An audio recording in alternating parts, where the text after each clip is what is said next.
Oh, wait, quick, it's 2:02. Thank you, Elizabeth, Robin, Angelica, Rachel. Thank you guys all for joining, especially if it's your first time. Okay, Metrics That Matter 2024. This is our fifth installment of Metrics That Matter. Klaviyo and Agital, we've been doing it together for years now.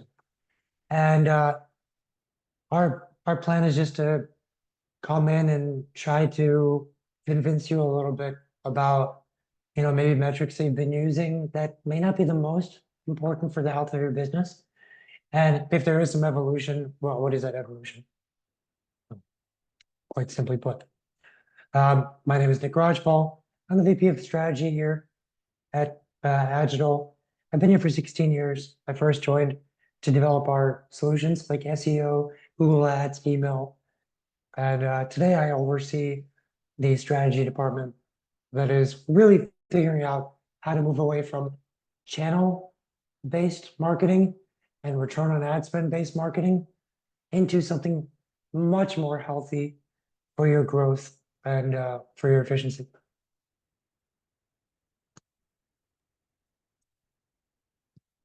Hey everyone, my name is Joe McCarthy. I am the Director of Ecosystem Marketing here at Klaviyo. So that means I work with all of the different partners that are part of our partner community. A little bit about me, I am a marketing dork through and through. That is the first thing I will tell people. I do love to geek out in terms of marketing and marketing strategy. I've spent years both on the actual agency side, helping e-commerce clients grow, a lot of time with large big box stores. Luxury travel was also another place that I spent a lot of time. And then I actually found Klaviyo, and in the pursuit of finding a better solution for a company that I was working on, I was like, oh my God, this is going to change the way that things are done. And 5 years ago, I joined Klaviyo. So if you ever want to talk marketing strategy or e-commerce or anything like that, feel free to pick my brain. Awesome. Thanks, Joe. And I've had the pleasure of co-hosting quite a few webinars with Joe. So I'll introduce Agital real quick.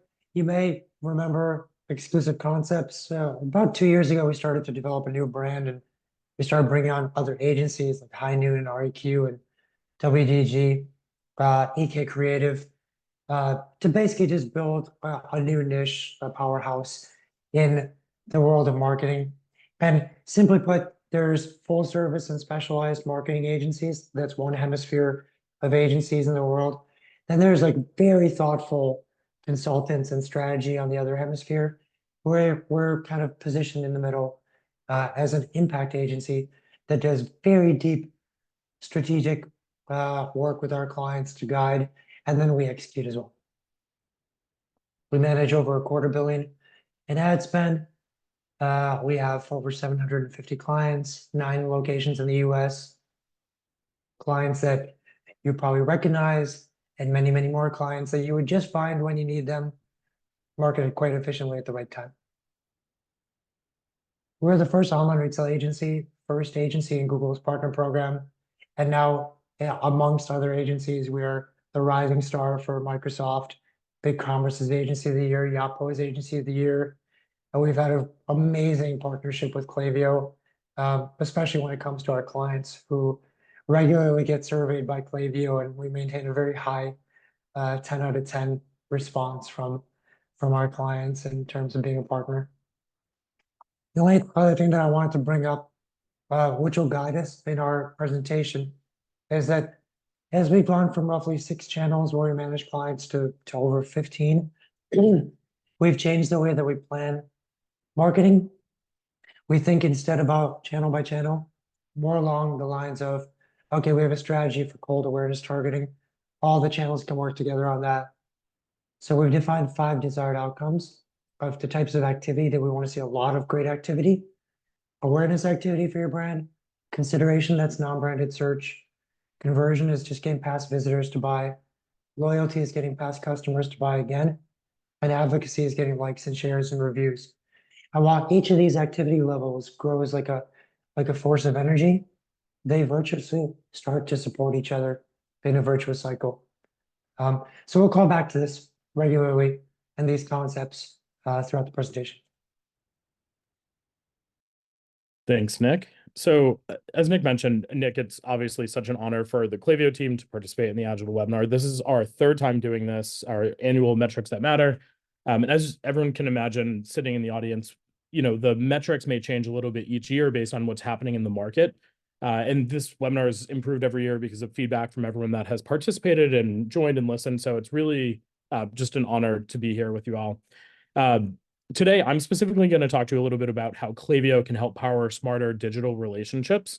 So we'll do a little bit of table setting just up front about what Klaviyo is if you're not familiar, and then we'll get into the meat of the actual presentation. So from our perspective, as you can imagine, these days customers are expecting more. They expect easy, delightful experiences whenever they interact with your brand. If you think about your Instagram feed or even your Amazon homepage, these are not just personalized. These are completely individualized to you. They're specific for you. And that's what keeps you coming back. And that is truly the new bar that has been set. The brands that are winning are creating, even digitally, that same feeling you get when you're a regular at a local bar or restaurant. People don't want to be marketed to. They want to feel like they have a connection to the brand. They want to be seen. They want to be understood. The minute they feel like they're being targeted or they're not being treated as a person, they're really kind of done with that whole exercise and that whole interaction with the brand. So just as customer expectations have leveled up and changed, really so has everyone's role on this webinar. You can't just think about a single channel anymore. You have to think, or even just a couple of channels. You have to think about every single customer interaction. What emails or in texts are they getting? What ads are they seeing? What experience did they have in the store? Did they get the product they ordered? Did they like it? How was their support experience? Every single interaction matters.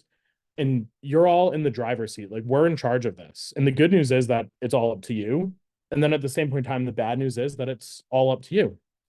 Now, I know with all of this, there's a lot of data that happens, and that can be really the hardest thing to bring all together, because to really win and to make these impactful customer experiences and to really do it well, you have to have that view of the customer. It's the most critical piece out there. As you can imagine, right now, the MarTech landscape has just kind of exploded. And the most important thing that we have to pick is the right tech stack. Your tech stack is more critical than ever. You're all working so hard to build these experiences. Your tech stack has to work even harder. We talk about with our customers a lot who have come to us and they're talking about these tech stacks and how they've gotten heavier and they're more complex. They're trying to do more. The data is going everywhere. It's in many different tools and places, and they're really struggling to pull it all together. And they just have so many platforms to manage and integrate. It's expensive. The whole thing can be kind of challenging. And what we always point out when we first start these conversations is that the place where this manifests the most, where it's really seen and really an issue, is that the customer is really the one who suffers. The customer experience is where it becomes challenging. And ultimately, that's really why we built Klaviyo. We're the only marketing platform that was purpose-built for smarter digital relationships. We help you activate every single data point for the smartest customer interactions. We help you connect with customers across every touch point seamlessly, and we guide your marketing towards the best possible results, all so you can grow your revenue faster and more efficiently. When we think about how the platform is actually set up, we're able to do all of this because we were built differently than other platforms. We were built data first, and we built everything together. So it's easy to deliver smarter experiences everywhere. Imagine if someone were to call into support and you immediately know everything about who they are and how they've interacted with your brand, or individually curated product recommendations are being sent to someone's preferred channel after they've browsed your website. With Klaviyo, that's not just possible, it's actually easy. So what does it actually mean to be Klaviyo to be data first? We're the only platform that brings together the two types of data that you need to truly understand the customer. And that is, one, who they are, and then second, what they're doing. Other platforms have these two types of data stored, but it's in different places. It's not combined into one seamless hybrid data engine. And we built this for enterprise scale, and we made it point and click easy. So you can get all your data in, and most of the time you can do it all with zero custom development. We put every data point right at your fingertips for smarter targeting, more relevant personalization, and more perfectly timed automations. No other platform makes it this easy, and you're going to see how this all connects to the metrics that matter. And then the last thing I would say is just in terms of channels, because that's where we're interacting with those customers. Because marketing automation lives in the same platform with Klaviyo, and that hybrid data engine is also there, you're able to easily activate all of your data and deliver amazing customer experiences across channels. We designed it that way to be both incredibly powerful and easy for anyone to use so you can make more money. We made a name for ourselves with email. We added web forms, we added SMS, social audience syncs, mobile push, and most recently Klaviyo reviews. And those are all touch points that help play a very impactful part as we're talking about building and capitalizing on these experiences. Now, I've said a lot of things. Nick, I'm going to toss it back to you so we can get into the meat of the presentation now that everyone's heard the table setting.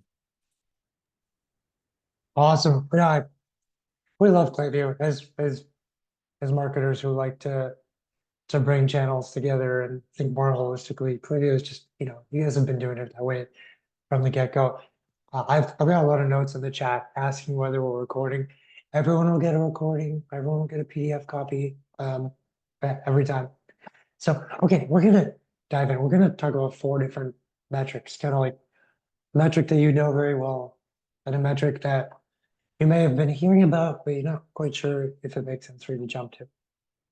So, first case we're gonna make is the biggest one probably for most of you.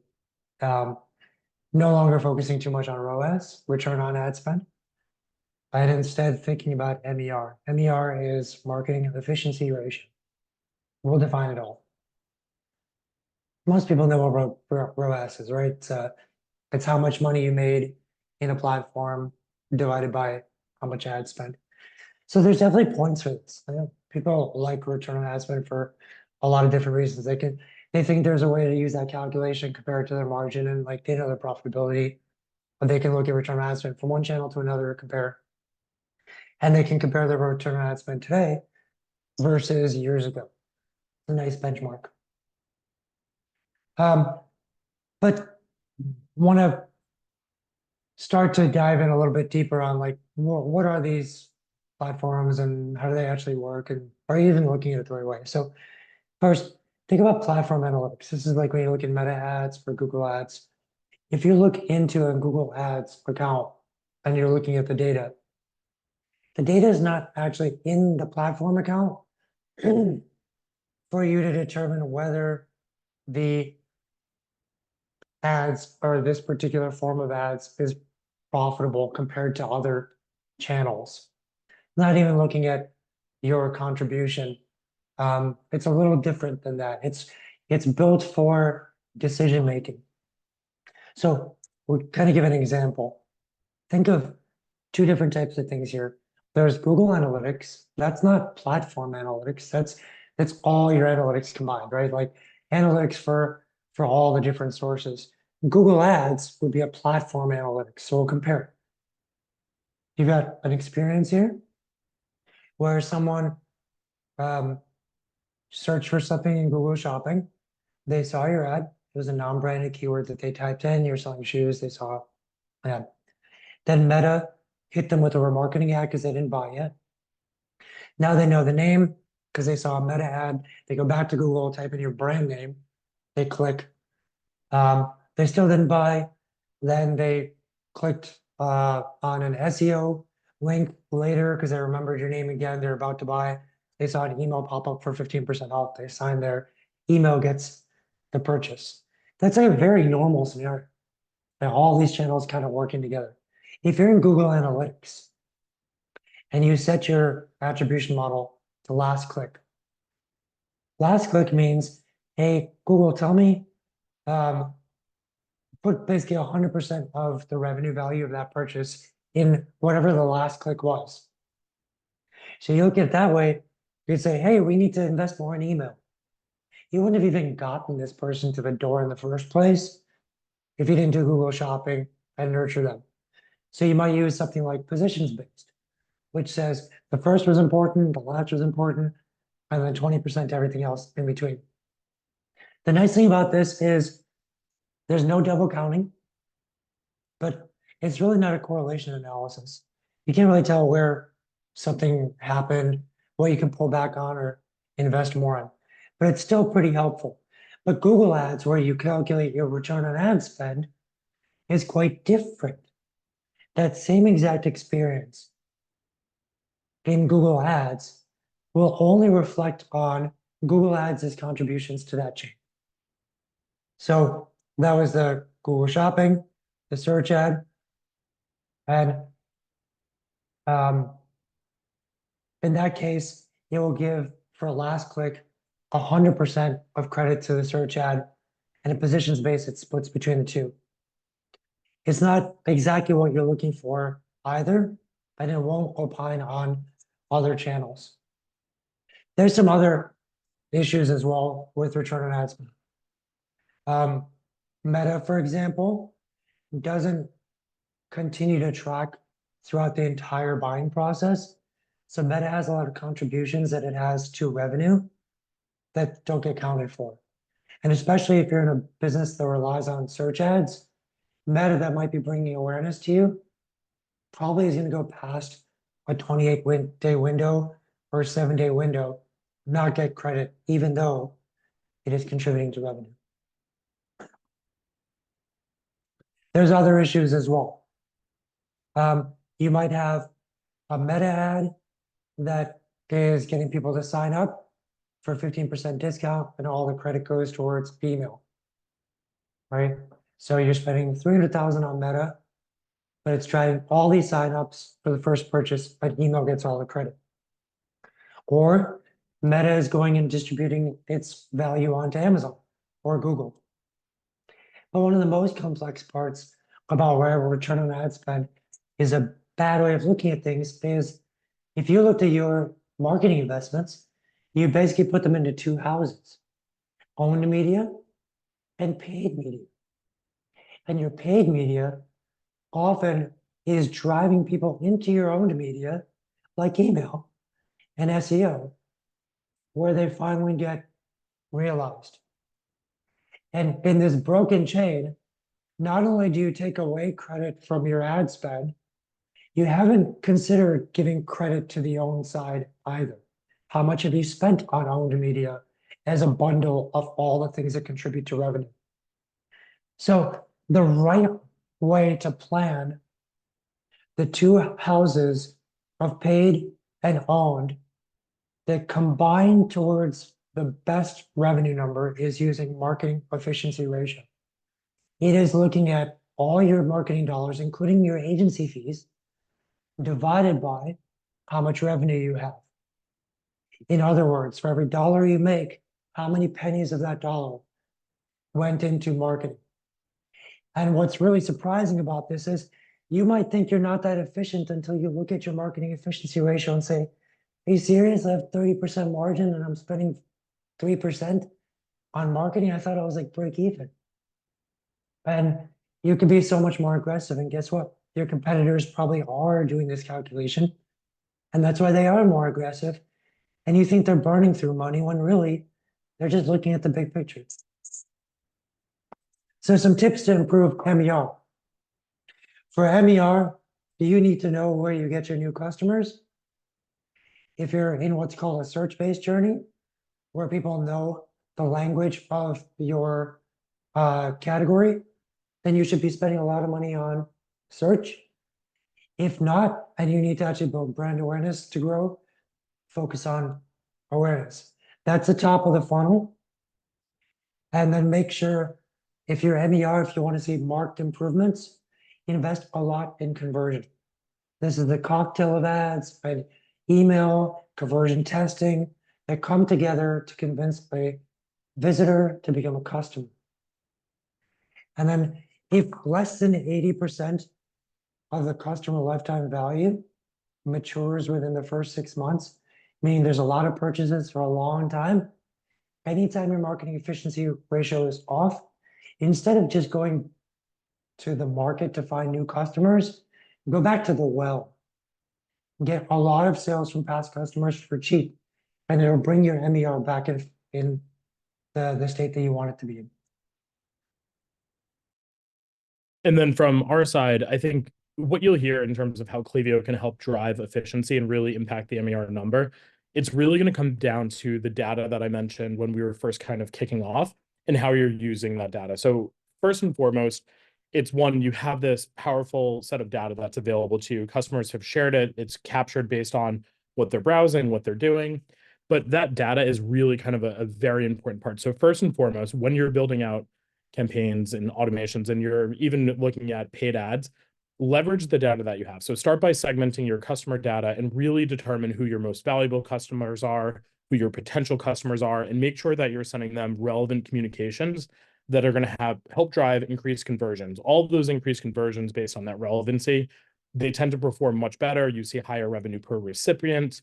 And then what that'll do is help fuel the efficiency of that MER number. The second thing that we always recommend is think about activating your data in real time. So we spend a lot of time talking about paid ads.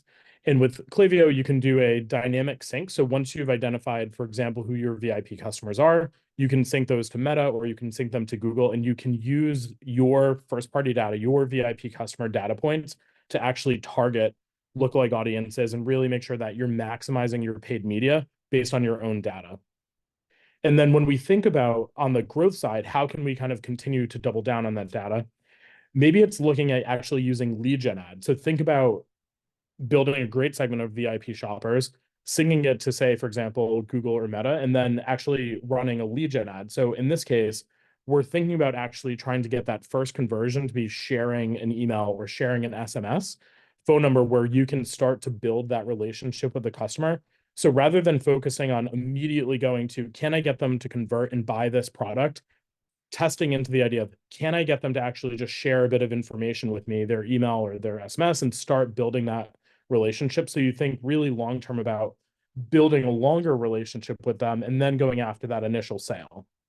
And then lastly, something I talk about with folks a lot is the idea of really making sure that you're balancing your paid media efforts with your funnel efficiency and retention strategies. So often when I'm talking with marketers out there, you're spending money, it's going out the door. So with paid media, you spend so much time there because it's literally money going out the door, and you want to optimize it quickly and make sure it's all working. But often with that, we don't spend as much time thinking about those retention strategies, thinking about life cycle. And there's so much opportunity. There's usually a ton of untapped revenue potential in your customer database, in that existing set of customers you have, that you can really kind of drive some efficiency by focusing a little more effort there. Now, one of the things that we had heard from last year's webinar on this topic is to pull in some more examples. So we pulled some examples in from both sides of the house. So this is Cargo Crew. They're from the Klaviyo community, and they're really having some great results with Klaviyo. And I'm sharing this one because I just love the actual customer-centric strategy that they've deployed. So they're activating their data in a really interesting way. So what we're seeing that Cargo Crew is doing that's working so well is that they're actually connecting their Klaviyo data to the retargeting that they're doing across Facebook. And what they're actually retargeting is care guides for products that someone recently bought. And this is why I love this example so much. So it's very customer centric. They're sharing something based on an actual purchase that was made.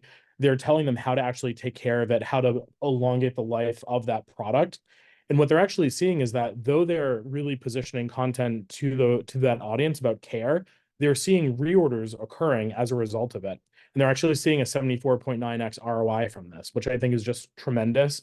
So a really smart and intelligent way, using data that you already have, maximizing the customers that you already have, and thinking about that efficiency.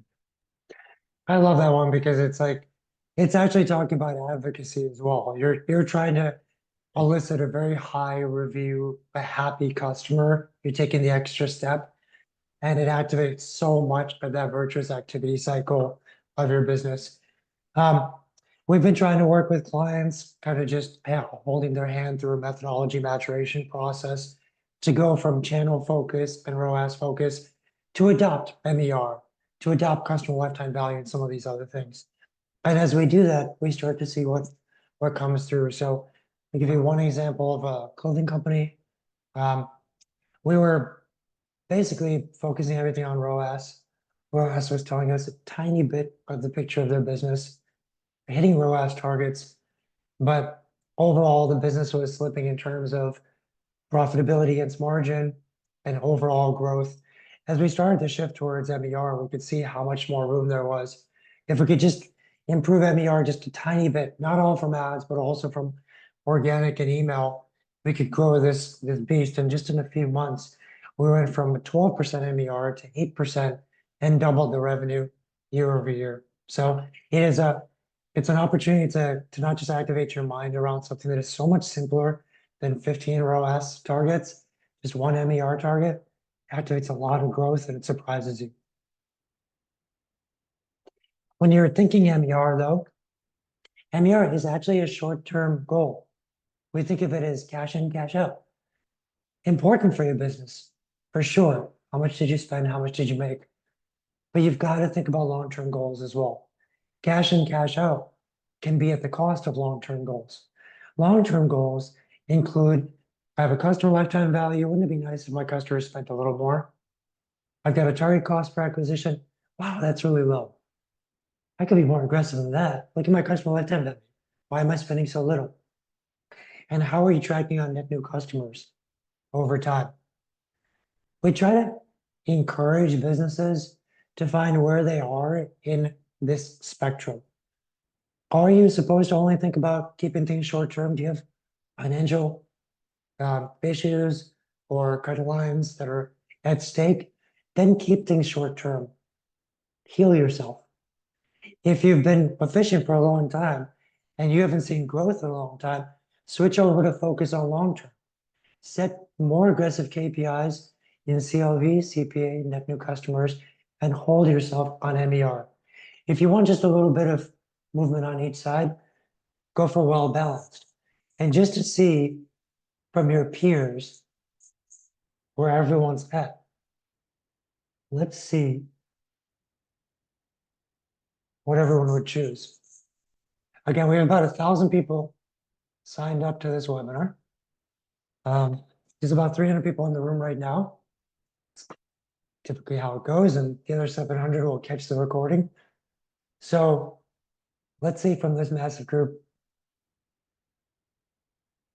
if you could set goals right now and ship it to your agency, and they would accomplish something, what would you want them to accomplish? We're going to close this out in 5, 4, 3, 2, 1. Ending poll. Okay. I love this. Yeah. If I asked you guys who thinks the economy is hurting right now and you've got a lot of problems, 13% of you would not say that things are great, but you know your business. You're doing fine. 13% of you need a little bit more efficiency. The other 87% are thinking, I want growth. I want to go aggressive. Things got to start moving. That's fantastic. This is a really good sign. It's a good sign to hear from so many of your peers that everything's okay. Go for it. Start to invest in things that are a little bit more long-term. When was the last time you calculated your CLV and set a goal? You know, when people started shifting towards Performance Max in Google Ads, they didn't realize that Performance Max often spends all its money on past customers. Your net new customer count may have dropped dramatically since July 2022. So now we're going to talk about replacing AOV, average order value or basket size, with customer lifetime value. So there's a way of looking at this. And it's another thing I'm going to run a poll, because it's not just thinking about what your peers say here.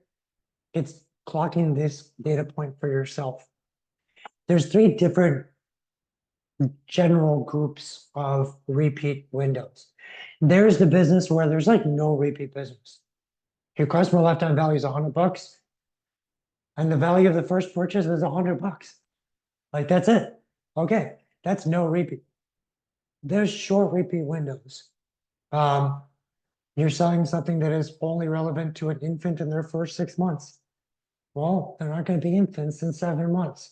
So all the purchases happen within a repeat window, but a short one. Then there's like the endless repeat well. That is like, it'll take a long time till I get to 80% of my customer lifetime value, if that's even possible, because it could just keep extending itself. So think about that for your business. It's a simple rubric. Let's just see. We've never run this poll before. I'm really curious to see if people know, or at least they have a gut sense.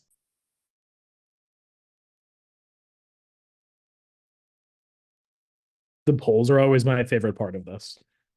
Yeah, I'd say the fun thing is that it gets so biased depending on what we're talking about. If we were talking about Google Ads, their repeat window might be much less, but it's Klaviyo. So like, why would you invest in Klaviyo if you didn't have an amazing repeat window? So closing this out in three.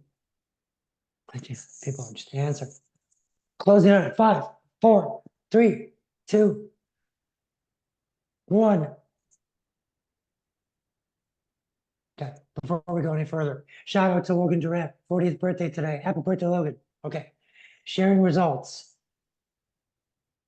60%.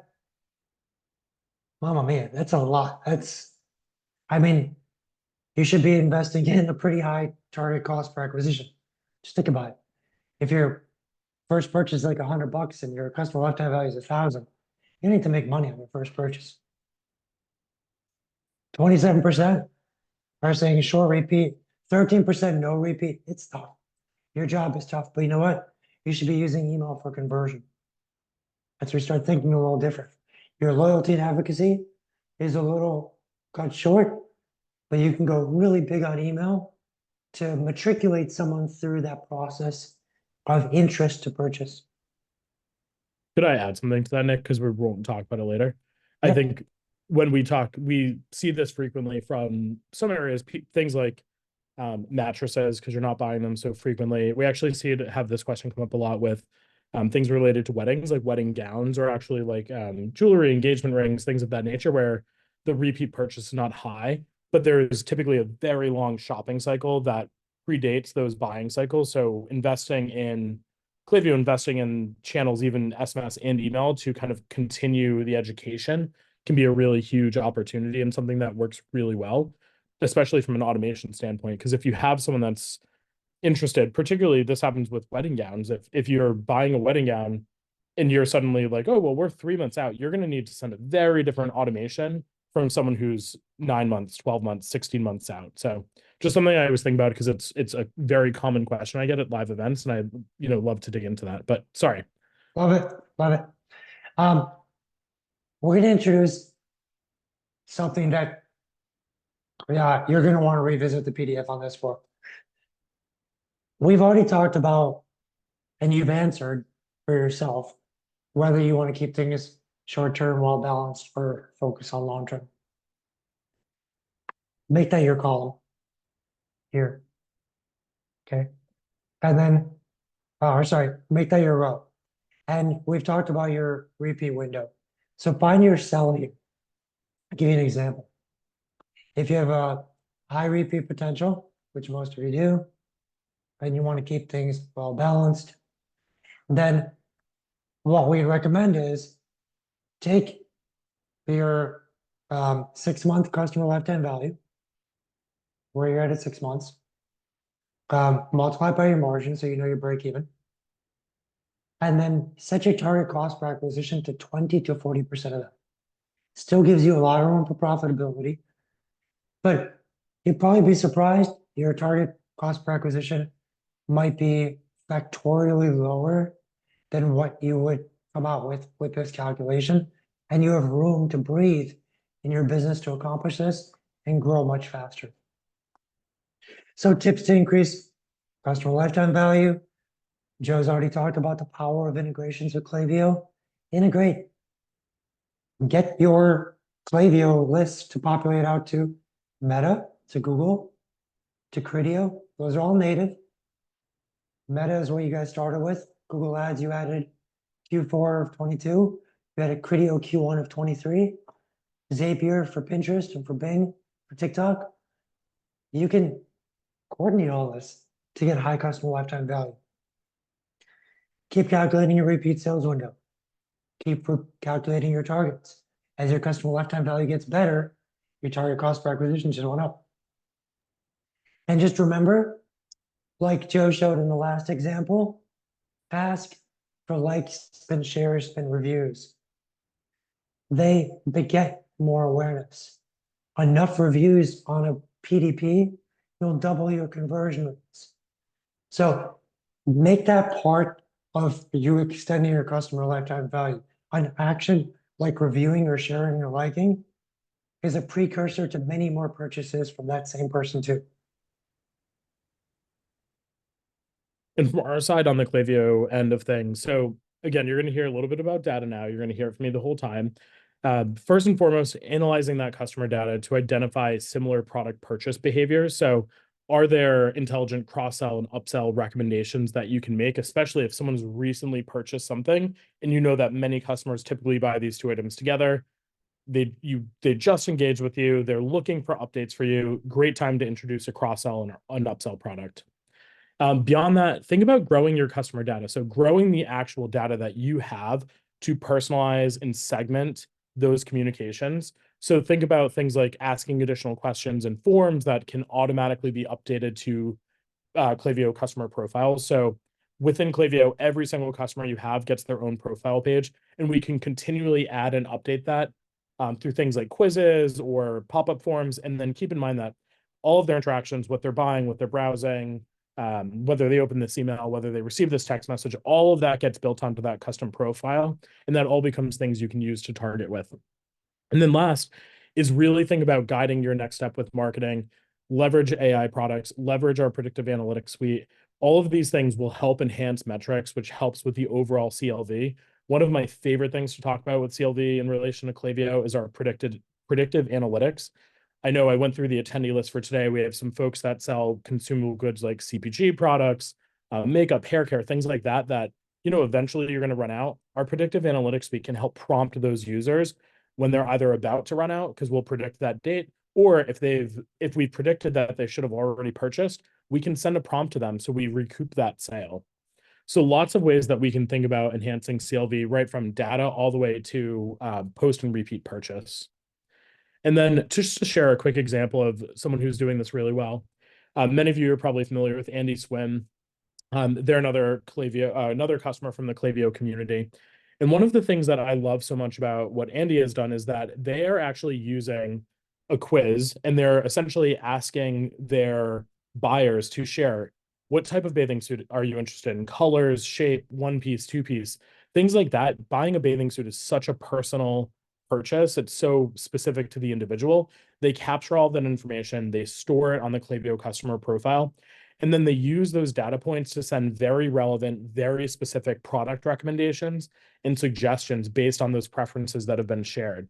And the great thing about this is that they're actually sending fewer communications, but they're more relevant, more impactful, and having a stronger ROI. This strategy specifically, it's helped them increase revenue from Klaviyo flows. Klaviyo flows are what we call automations, 55%.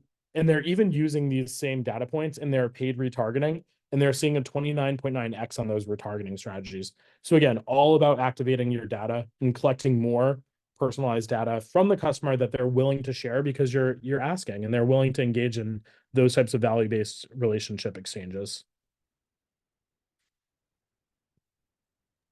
Yeah, awesome. So what's interesting about these type of metrics is like once you start to track them and you set new goals, everything kind of changes. It's like if you were a football team and you were training on a 40-yard field, and you're like, oh, it's supposed to be 100. Oh, got it. And then you train a different way. When you are tracking CLV, you can set yourself goals, and then the actions to bring that to life start to seem easy. So I'll give you an example. A tattoo of your client, we weren't tracking CLV. It's a report that we developed in-house. We set them up on it. Now we knew where we were. So we started to set goals. And within a few months, we increased CLV by 43% year over year. And this has allowed us to parlay more money back in to target cost per acquisition. The customer lifetime values higher, our target cost per acquisition can be more aggressive. So just increasing CLV by 43%, increasing target cost per acquisition a little bit with that, yielded 192% increase in net new customers year over year. So it is a domino effect. Your CLV goes up, you recalculate your target cost per acquisition. That target cost per acquisition is giving you so much more access to potential customers. Your net new customer skyrockets. Okay. Return on ad spend, again, in the crosshairs. Suggesting for a calculation that is not about efficiency, but rather about driving long-term growth. You work with return on ad spend to set a cost per acquisition target. So with cost per acquisition, this is a report that we built in-house for clients. So we take their current customer lifetime value. You can use a drop-down menu to choose what your margin is, but it calculates break-even cost per acquisition. Then we go back to the well, and we can kind of expand things out. So in this case, what we're looking for, I will share this. This is very complex. This is the balance between how much you want to pay for each new customer and how much you want to pay for repeat sales.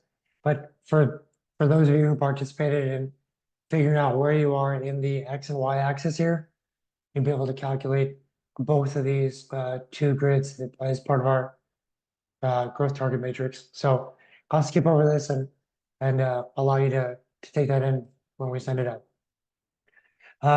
But tips to increase customer lifetime value. There's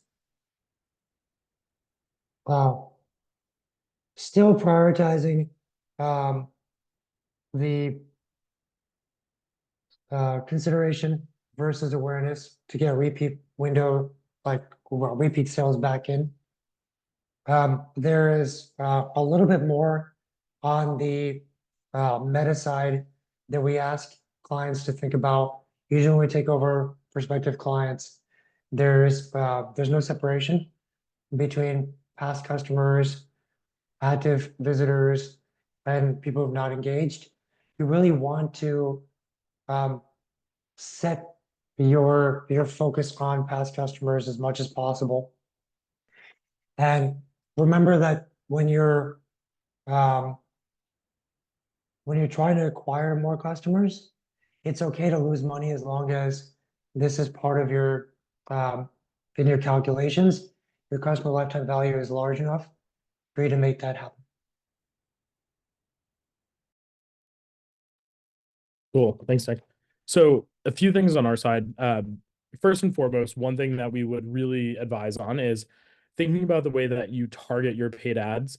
So one thing that always works well is in Klaviyo, you're able to very easily build a segment of your VIP shoppers. Think about those people as the people who are shopping the most frequently with you. They're spending a lot of money and they're shopping pretty often.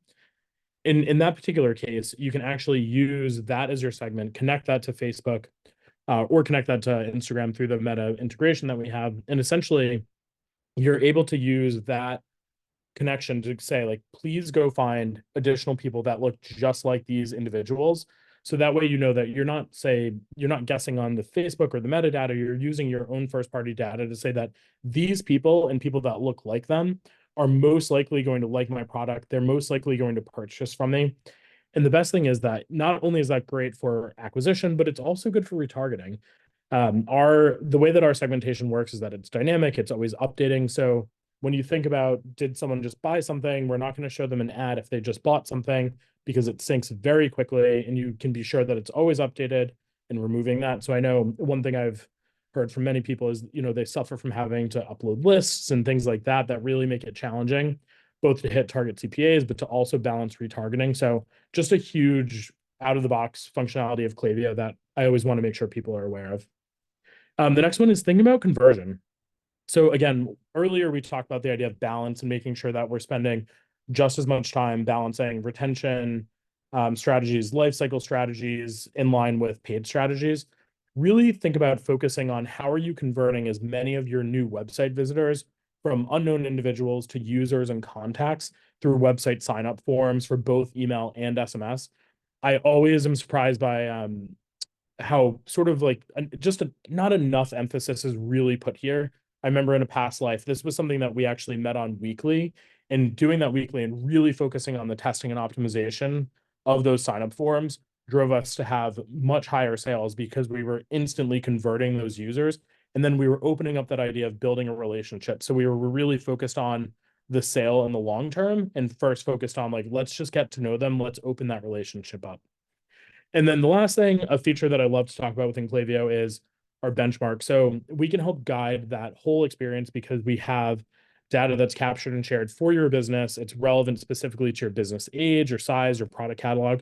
So you can really benchmark your performance, not just for forms, but for flows, for campaigns, to that of other businesses that are similar to you. So it kind of gives you a quick scorecard of like, great, our AOV is good, but you know what's not going well? Like our sign-up forms. We have to put a little bit of work there. So lots of opportunity. And again, it all comes back to that idea of data.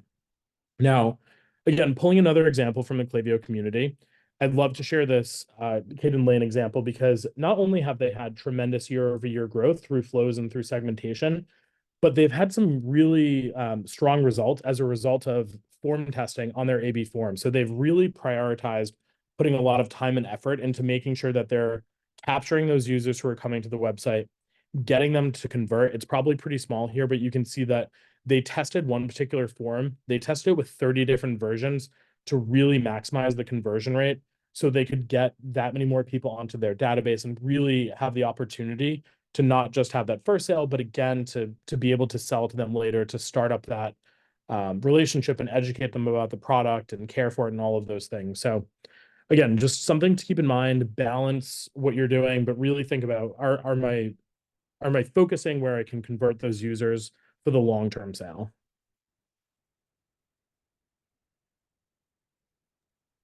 Yeah, and I'll just I'll add that for one of our clients, we had been monitoring their customer lifetime value. They sell software, and first purchase was consistently $1,200, but we started to see that it would go up to 1,800 by 12 months. So curious where that other 600 came from. And by modifying kind of packages and what is purchased, we were able to get people to buy all $1,800 worth of things upfront.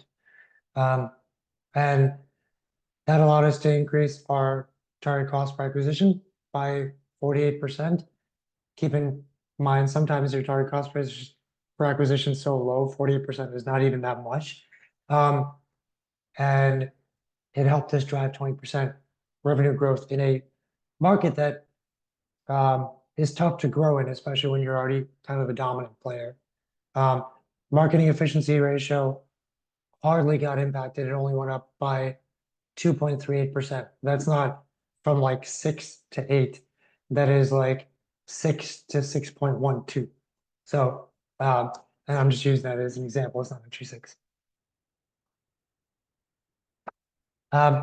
Before we go to our fourth metric that matters, we just wanted to know, obviously people are getting much more familiar with like the holistic power behind Klaviyo itself. Klaviyo is obviously not the only thing we're talking about here, but it is at the core of really great strategies that we're talking about. For those of you who have short repeat and long repeat windows, email is the hero of your marketing. So to have it well coordinated with everything else, to have strategies and not just use it like you would a MailChimp or an iContact is important. So we're just throwing out some options. How can Joe and I and our teams work with you guys? If you don't use Klaviyo, but you want it, just raise your hand that way. If you use Klaviyo, but you're not quite sure if you're using the integrations, you're not syncing it up with Meta and Google Ads, etc. Organizing around awareness and conversion versus loyalty and activating that advocacy. But more importantly, if you're not using personalization and dynamic rules, All those are good reasons to say you need more strategy. And then if you're good to go, just let us know and say nothing for now. We'll end this in 3, 2, 1. Thanks, folks. There's a lot of people asking for us to reach out. So last thing I'll mention here, this is a really important one, is you're looking at your sales per month. You need to track how many net new customers you have.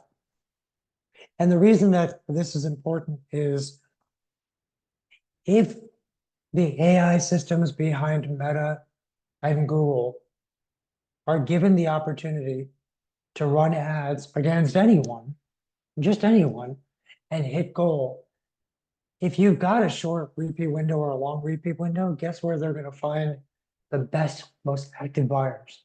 They're going to be your past customers. And if they figure that out, they're going to start spending more on your past customers. Performance Max, is notorious for doing this, unless you have excluded your past customers and included them correctly into clearly sectioned consideration, conversion, loyalty. Something that we're trying to adapt for our clients. We're doing a lot of testing right now to make that work. But if you track your net new customers, you'll know if there's a problem with it. Net new customers is just a matter of getting good reporting for our clients. We offer customer lifetime value and net new customer reporting at no cost. All they have to do is work with us to ingest data for Shopify. It's set up like that. For anything else, it just takes a little bit of coordination. So to achieve net new customers, make sure that you have your customer list populating in your ads platforms where you find net new customers, and exclude your current customers from some lists and include them in others. So you know where you're trying to get new customers and where you're trying to activate repeat. Make sure that you're always monitoring your target cost per acquisition. Do not exceed your limits. Otherwise, it'd be a runaway success. You won't have anywhere to go with it because you won't have a business anymore. And then also watch longer term trends.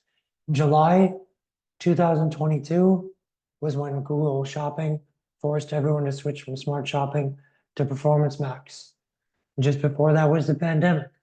What I've seen over and over is looking at long-term trends, people seeing roughly 50 to 70% drop in net new customers from 2020 to 2023. This is an inflection point that's very common, and people are not tracking that because they've been watching a slow attrition, or they're not tracking it at all, and it got away from them. So it's important to have the data organized and computed. And then from the Klaviyo side of things, some of this is actually kind of a recap from each of the sections that we've had. But when it comes to new customers, first and foremost, activate that data that we talked about, do it in real time. Make sure that when you're talking about going out and acquiring, you're using your own first-party data based on your best customers to personalize paid media, both in terms of personalizing the ads themselves, in terms of content, but also personalizing who you're out there looking for and how you're mapping in terms of lookalike audiences. Second, thinking back to that example we just talked about, making sure you're spending time converting new website visitors. So if someone comes to your site, that is an opportunity to get them to have a relationship with you, to sign up to receive your newsletter, to sign up to receive discounts. So really make sure that you're spending time and effort into your forms. Make sure that you're testing them as heavily as you can. Make that part of your strategy. Make that part of your weekly to-do list. Make that part of the team check-in, because that will really go a long way. Once you get them going and they're really kind of like humming along, that's something that you can just keep running and then come back to in a little bit and focus on something else. Next, make sure that you're connecting with your customers. Use automations. Ensure that you're using email, SMS, mobile push with relevant, authentic content. Use all of those data points you have to make them personalized, to segment, to make sure you're sending timely messages at the right time, you're sharing when there's cross-sell opportunities, etc. But really making sure that first and foremost, when it comes to new customers, you're reaching them, you're educating them right from the get-go with those automations. And then finally, when it comes to new customers, this may seem counterintuitive, but keep growing your VIP audience, because every time you convert more people into VIPs, you're creating additional advocates that are going to be out there. They're going to be sharing the great word about you and your brand and your products. They share that through word of mouth. They share that online. So really focus on those VIPs, because they do a lot in terms of getting more people to know about you and to convert. And then again, it all kind of comes back into a flywheel. The more of those VIPs you have, the more targeting you can use them for when it comes to paid media. So a little bit of a recap slide there, but pulling it all together Awesome. is what we need to do for net new customers. Love it. I'm gonna just get us to questions really quickly. Again, all these metrics, once you adopt them, you can move them. For a client that was not tracking net new customers, we started tracking, we set a goal, we increased net new customers by 96%, just like that. But what's crazy about this is if we focused only on like return on ad spend, it'd be like, well, this is a really bad investment. No, we used MER instead. And MER, which you want it to go as low as possible, actually dropped by 2.7%. So we doubled net new customers and dropped MER. A lot of these marketing channels are going to contribute in ways that really surprise you, which gets to my final point. Today, we manage clients around 15 plus channels. So you manage your business in all these different places, whether you're paying or doing organic or just have a basic presence. Not all of them are saturated. We like the vacuums. Not all of them are sophisticated. They don't take credit for themselves, but they're vital and they need to be coordinated in a way that makes sense. You need to be prepared to manage 30 channels in 10 years, maybe 40. So adopt something that is simple. Once again, we push for the Agital framework, which is organized around 5 desired outcomes, and don't ignore those outcomes. When you do that, you start to go down a rabbit hole of maturing your business through methodology maturation. First, by switching from channels to MER, or from channels to the VAC outcomes, then from shifting from ROAS to MER, then shifting from short-term to adding long-term goals like net new customers, and eventually organizing all that by segments. This is a process that could take you many months, but gets you way far from old school channel by channel ROAS into something that is significantly more dangerous for yourselves and for your competitors. Cool thing to bring it all back is whatever your goal is, this is how you invest in the framework.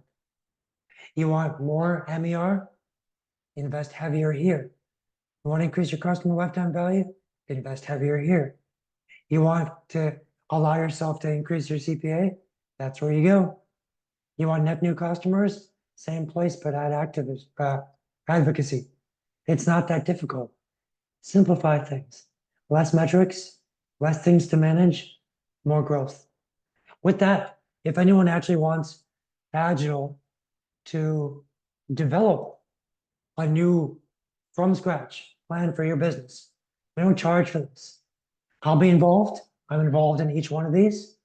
I'll be analyzing your website, all your marketing channels, all your competitors, working with my strategy team to distill all the data. If you have a deep well of data on Klaviyo or Google Ads or Meta or Amazon or TikTok, I'll bring in members of the team to analyze those platforms. We will go through everything with a fine-tooth comb, give you a new plan for your business, help you start to move from the old school stuff into new school. And So we don't really charge in-depth, for any of it.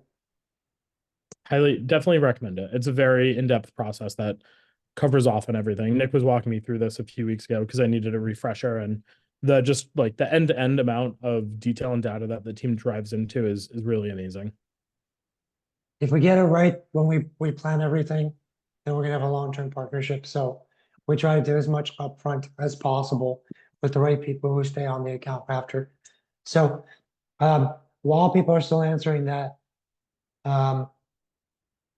there's a webinar chat and there's questions and answers. I'm gonna just start poking around. Um, regarding net new customers, how do you determine when you have lost a customer? That's a good question, but I think strategically that reinforces the need for a re-engagement approach, knowing when your customers um, that normally would activate within a certain window of time are not, that you want to start to re-engage them. If you're using Klaviyo too, there's some really easy ways that you can look at when their last date of purchase was. So if you know what your average purchase was, you can really kind of quickly build a segment and say how many people have not purchased in this amount of time frame. And then there's lots of recommended strategies to actually spend some time there. I don't ever recommend spending more than like 10 to 20% of your time there, but potentially trying to re-engage them or determining, okay, they haven't actually engaged with any of this content. Do we want to sunset them? Alternatively, you could spend a little money on them and build an actual segment and retarget them and try that. So there's lots of different things, but from a segmentation perspective, you can really easily look at that in Klaviyo. Lawrence asks, what is a benchmark MER for beverage category? It really depends on what your margins are, whether people are purchasing only through your website or you've got a big distribution network. So the bigger your distribution network, the higher the MER should be. But it would be interesting to look at exactly what type of beverage you have. Especially probably very different from energy drinks, coffee, etc. We might have 2 or 3 other businesses we can look at to compare.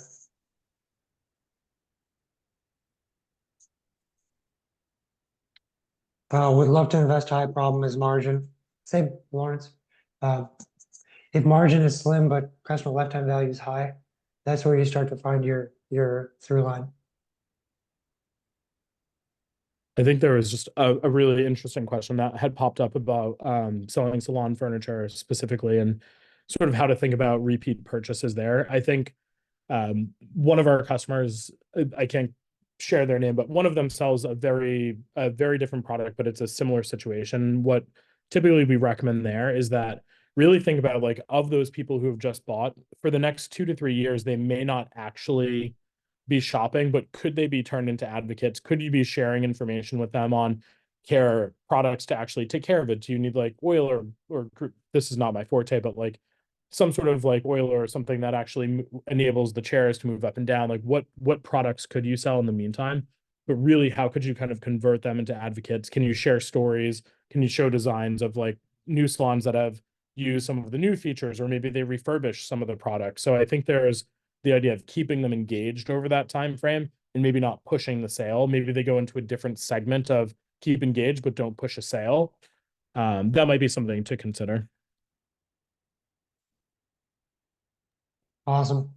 Eleanor asks, why or how can MER drop when you stop focusing on return on ad spend?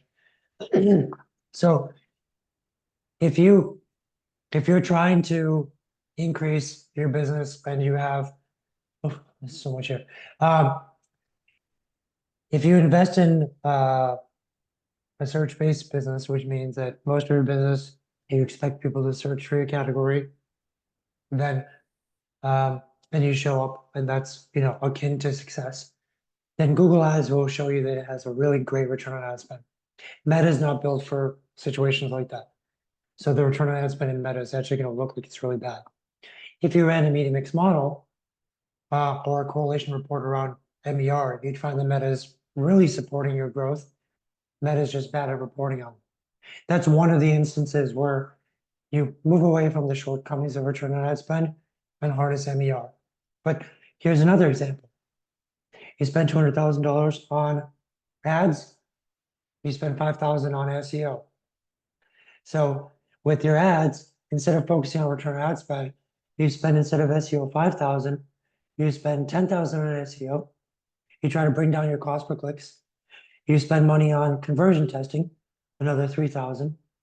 You spend money on creating workflows, maybe set up 20 to 40 workflows for past visitors. Your return on ad spend is not going to track exactly very different, but you're making all this extra money elsewhere that is not tracked through classic return on ad spend tracking systems. So your revenue is skyrocketing.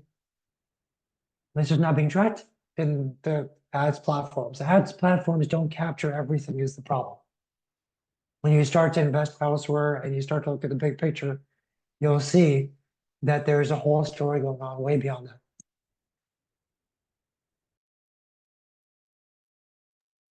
Surprisingly so is the main thing. It's like a leap of faith into this science, and you're just like, wow, how did that even happen?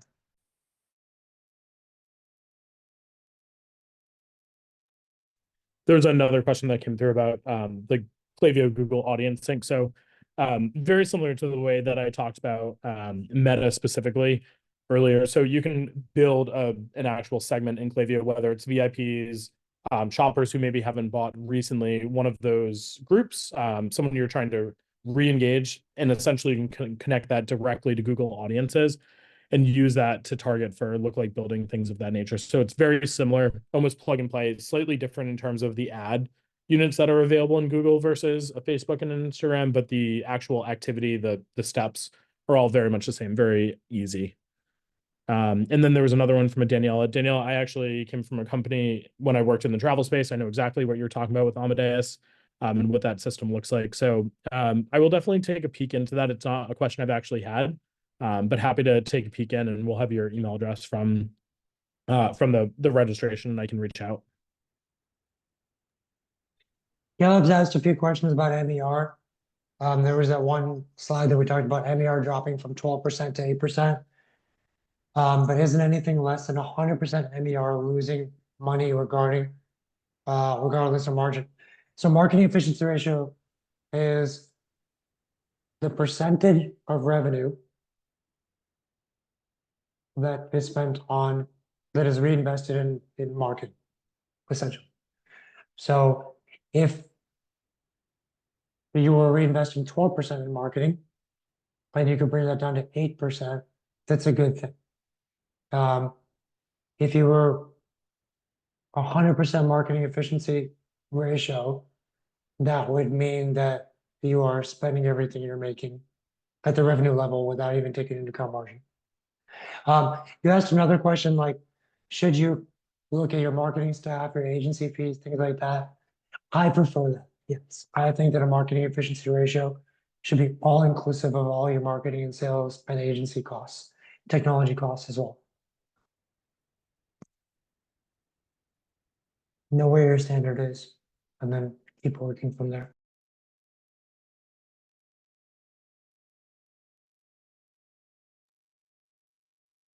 In my earlier salon equipment question, do you think CPA is a better metric than return on ad spend?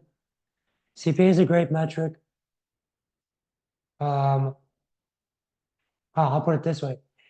Target CPA becomes an increasingly better metric when you have an increasingly higher repeat sales window.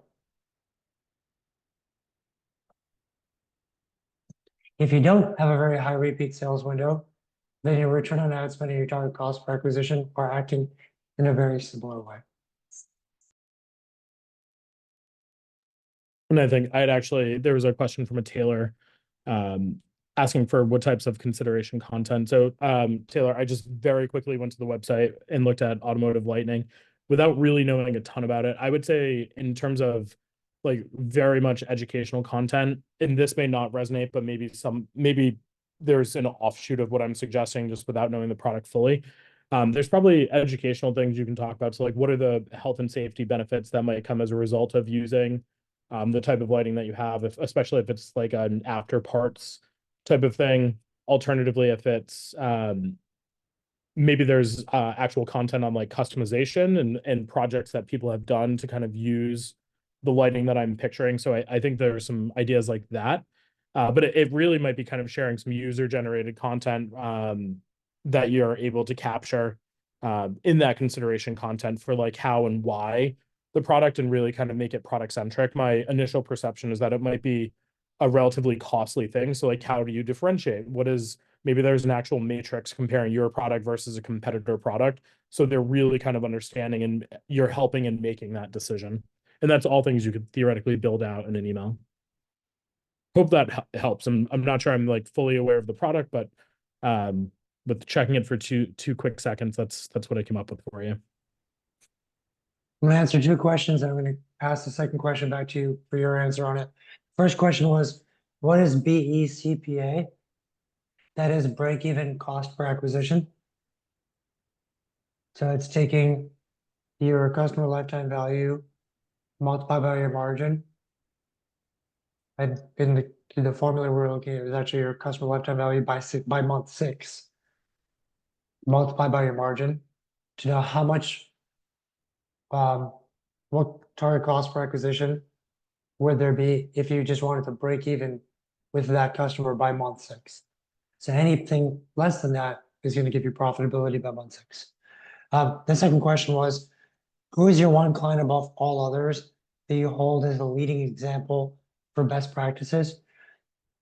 I'm going to say, we have two different types of clients. We have search-based journey clients where we dominate the market with visibility, SEO, Google Shopping, Amazon, Pinterest, YouTube.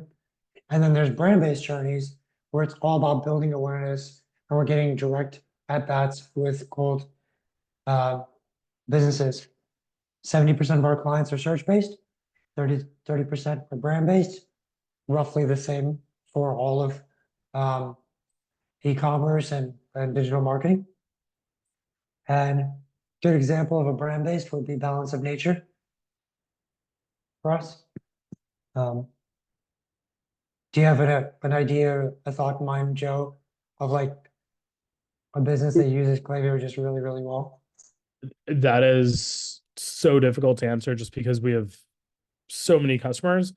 And they're all at different stages. We work with, some really large brands like Supergoop or Skims where, they have full marketing teams and they're able to do so many more things and test so many more things. And then we have, lots and lots of entrepreneur brands who it might just be one person working and it's their side hustle and they just quit their job full time. So it's such a different world. And I feel like honestly, every single week, my example sort of changes. One of the ones I use a lot, if I were to talk to, is actually Citizens Watches. I think that they are super intelligent about how they actually activate their data and how they really personalize some of the examples I walk through in terms of care guides and things like that. They actually do like if you purchase a watch and you complete the watch registration, they actually map all of that together and they send you care guides for your specific model to your email. So I love that. Like you've just invested, maybe a few $1,000s in something, like you want to take care of it. So I love sort of their activation of data there. But it's hard for me to ever pick a favorite. Love that. Yeah, we're both kind of the same way. We represent very flexible organizations, and we're agile. It's about being agile. It's not one size fits all at all. It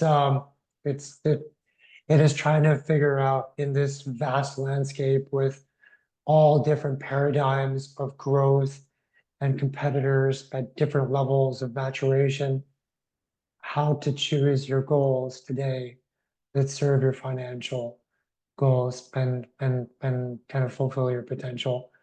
But going through methodologies to figure out what is the net of what I should be doing right now is so important. It's okay to look very different from another business, but you should look the way you should look. I mean, you should be investing in the right way. There is a right way, in my opinion, for every business, and it's different.